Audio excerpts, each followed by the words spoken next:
Why hello there my internet friends, my name is Jags, and I'm very excited to be sharing with you one of my favorite promos that I've done.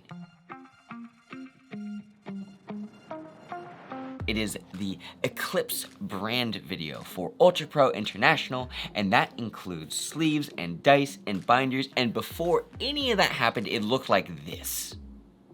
This looks kind of gross, right? But this is incredibly important to the process of making ads and making content. So, today I'm going to be sharing with you some basic steps so that you can begin projects with confidence. So without further ado, let's talk about some storyboarding stuff.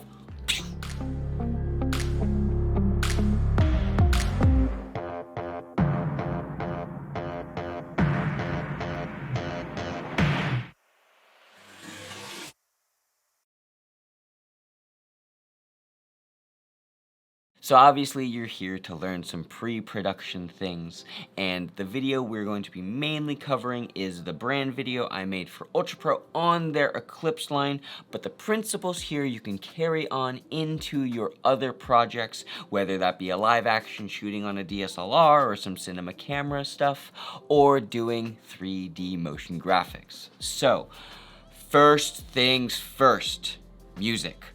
Start with music. Generally speaking, a client will come to you with a general idea of, hey, we want a product video, but they have a general idea of the length, and they have a general idea of the tone, and the way we flush that out with the tone and the emotions and the feelings we want to experience when watching this video is music. That's going to be a critical part. So, first step that I always take for my commercial projects is I go to a commercial royalty-free music library, and I choose 3 to 5 tracks, and I will send that to my client, and they will sign off on whichever track that they want for their ad or promo spot.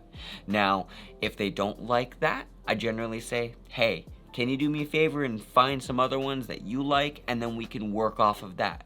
And if they were like, no, we don't like these ones, then we'll just go through that process. We need to make sure that we find the music first. Once they sign off on a track, it is incredibly important to cut it down to their target length within 3 to 5 seconds plus or minus each side.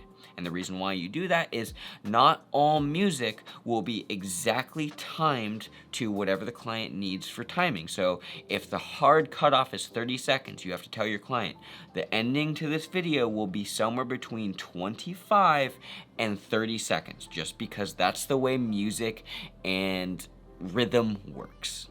So, you choose your music, you get signed off from the client, and then you time it down to whatever the target length is within 3 to 5 seconds of that. After that, the next big important thing is creating some sort of reference mood board. I use Pinterest a lot of the time, or you can use PureRef. Basically, you and your client need to go back and forth and ask, what are other ads that we like that are out there in the wild already, and how do we want to emulate that? That could be finding still images of other things that they like, or it could be a bunch of videos that they like, and taking elements from little things all around the internet and creating something unique for your client. So with the pre-production process, we're starting with music, and then we're working on visuals. We're asking our client, hey, what do we want this to look like? What do we want this to feel like? What do we like? What don't we like? And then we actually start blocking things out. Now, what does that mean? We can finally start talking about the storyboard process. And this is where you have to swallow your ego just a little bit. What you're gonna do is you're gonna open up a pen and paper and take some pictures with your phone, or you're gonna go to Photoshop with a brush, a digital brush, or you're gonna go to Procreate on an iPad, and you're going to draw out your frames. Now, the biggest and most important part here is you're going to listen to that track that you cut down to whatever the target length for hundreds of times, for hours perhaps, and it's going to get a little redundant. But what you're going to want to do is take the music, take the mood board, and take whatever the product video the client needs to make and draw out what does that need to look like. It doesn't need to be so precise. You don't need to be the best illustrator, because if you look at mine, it looked gross. It didn't look good. But what you're making is a roadmap to say, hey, this is where we're going and this is how it's going to feel. And the biggest part here is you're going to take those illustrations and time it out to the music. If you don't do that and then you're in the editing stage, you don't know how long each shot needs to be. If you need a super long shot of a binder, for example, you do that in the storyboarding stage. You draw that out and you have that live on screen so that you and your client know, how do we need to shoot this or how do we need to animate this. So to wrap up the storyboarding process, you find some way to illustrate your ideas and you bring it into Adobe Premiere or Final Cut or whatever editing software you're using and time it out to the music. Once that's there, you send it to your client and you say, hey, here is a storyboard animatic cut of your video. Now we're here because we want to make sure that you know what our process is and you know where this video is going to be further down the line before we start any shooting. It is incredibly important to do any storyboarding before production happens so you know what kind of gear do we need to shoot on? Do we need a longer lens? Do we need a shorter lens? Do we need specific kind of lights? And then we just ask, is there anything here in the storyboard and the animatic that we want to include before we get to production? And this is how you save a lot of time, because if you know where you're going on shoot day or during animating, you always have 3 things to look back to. You can look to your music and just hear things and feel out the tone of the video so you know when timing should happen. You have your mood board so you know, how do I light things? How do I texture things? How do I want to convey this visually? And then we have the animatic to bring the music and the mood board and the product from what the client wants all together into one cohesive thing. Now the final thing I will say when it comes to pre-production is it is a roadmap, but sometimes you learn that not everything in the storyboard landed as well as you needed it to, or sometimes a minor thing happens where, oh wait, this actually doesn't fit into the budget, or our idea here did not work as intended. So don't get married to your animatic either. Stay as true to it as you can, but it is incredibly important to be flexible a little bit. Sometimes there will be points where, hey, this ends up working better. Now I should mention, if you're going to make any creative decisions that deviates from the animatic or the storyboard, always get sign off from your clients first. So for example, on the binder scene in this video, we have the binder opening in the animatic and we see the full binder. There are a couple things that we ran into that made that shot very difficult, so we opted to do a closer, longer shot to demonstrate the sleeves going into the binder. And that shot was approved. It still looks really cool and it deviates from the animatic, but it gets the point across for what we needed.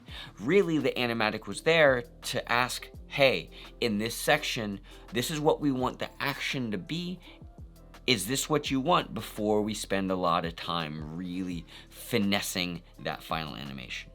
So to wrap things up with pre-production, first, you start with music. Figure out, how does this feel as far as tone and emotion, because music plays a big role in that, and how long does this need to be?